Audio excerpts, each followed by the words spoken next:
This is Democracy Now!, democracynow.org, The War and Peace Report. I'm Amy Goodman. Just hours before a deadline, Congress has averted a government shutdown by working on a short-term spending bill and a broader deal to fund agencies through September.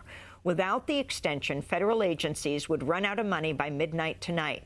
One of the key disputes stem from Trump's demands that the government funding bill allocate $1.4 billion for that border wall construction along the Mexico border. In the midst of the negotiations, Trump lashed out at congressional Democrats Thursday with a series of tweets, writing, quote, "I promise to rebuild our military and secure our border. Democrats want to shut down the government. Politics," he tweeted.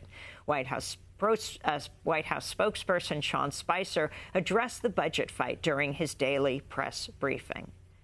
There needs to be a continuing resolution effective this Friday. The president has done everything possible, worked extremely hard with Congress to ensure that we maintain the government open, keep the government open. The Democrats at the last minute have come in and thrown a lot of monkey wrenches into the ability for this to get done, despite the president doing everything that he can to show good faith to keep this going. Speaking earlier this week, New York Senator Chuck Schumer expressed hope that a deal would be reached. The Democratic and Republican leaders of both the House and Senate, we're making good progress, and I'm very hopeful we can get a budget done by Friday. We've asked the president not to interfere. If he doesn't interfere, we can get this done. If he demands things, poison pills like the wall, which not only Democrats but Republicans oppose, every single Republican on the border, Texas, Arizona, New Mexico oppose it, we can get this done. So we'd ask him to let us do our work, not throw in some last-minute poison pills that could undo it, and we can get this done. This comes as House Republicans have called off their efforts to revive a bill to repeal and replace the Affordable Care Act. The White House had been pushing for a vote as early as today, as President Trump sought to win his first major legislative victory ahead of Saturday, which marks his 100th day in office. But we're right now joined in the Russell Rotunda by Vermont Congressmember Peter Welch, Chief Deputy Whip of the House Democratic Caucus. Welcome back to Democracy Now!, Congressman Welch. It's great to have you with us. Can you start off by assessing President Trump's first 100 days and where you are in Congress right now on this eve of the 100th day? Well, it's pretty much of a mess.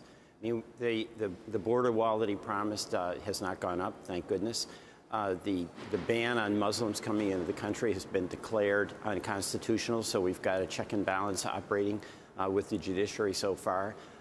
We're now having the health care debate was a complete failure.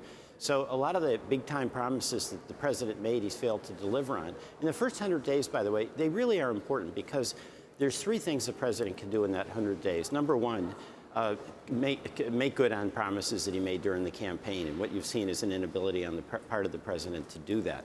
And number two, it's an opportunity to create unity in the country. The president is given a honeymoon, any president, Republican or Democrat, and that requires them to reach out where there is some common ground. And there were two opportunities for President Bush that he squandered, or President Trump that he squandered.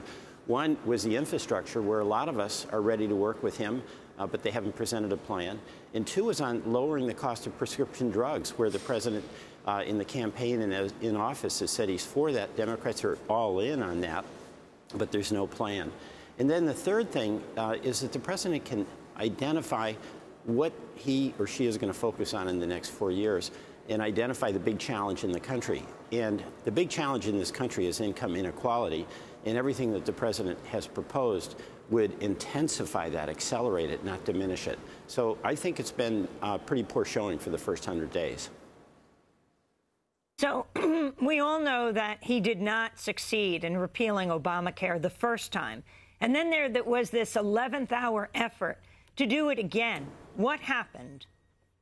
Well, it was never in the cards because the plan is not even written. You know, what happened on health care is that the Republicans own this thing. They had kind of a lounge act, one of my Republican friends called it, where they attacked Obamacare for 7 years. They said they had a replacement. The day to present the replacement arrived, and it wasn't written.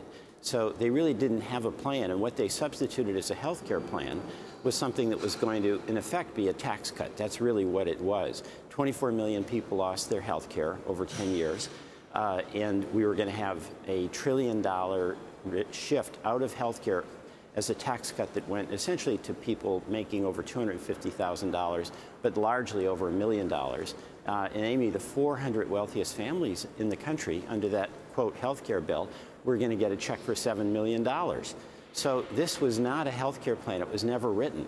And you had controversy on the Republican side between the Freedom Caucus, who wanted basically no coverage whatsoever, and the moderates, who were really concerned that some people in their district were going to lose their coverage. So it collapsed, and I think they're still struggling with that conflict. And what happened with the spending bill? It has not yet been signed as we go to broadcast. It hasn't been voted on. Well, what's happened is that there's been an effort on the part of the president to inject other things in there, like defunding Planned Parenthood or money for the wall, which are non-starters on the Democratic side. And they can't get this, they can't keep the lights on in government without some Democratic votes. But the Democrats, rightly, and I strongly support this, are unwilling to essentially have the keeping the lights on in government held hostage to get the wall that the president wants, wall funding or defunding Planned Parenthood.